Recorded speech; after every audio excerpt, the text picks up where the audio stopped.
Osmo pocket is the fact that the way it's designed, you know, you can mount it like this, see right now, or you can mount it like that, just like this. That'd be cool if the Parrot Anafi, that when you're done with it, you can use it like a handheld gimbal.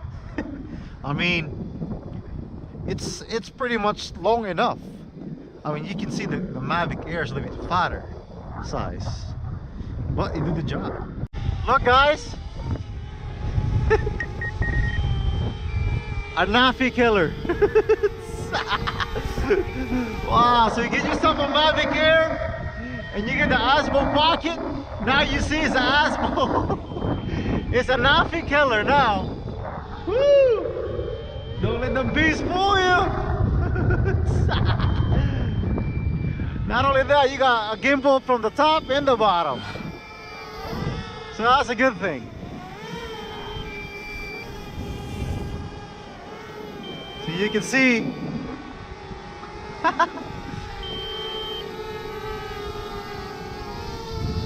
So that's an Anafi killer right there.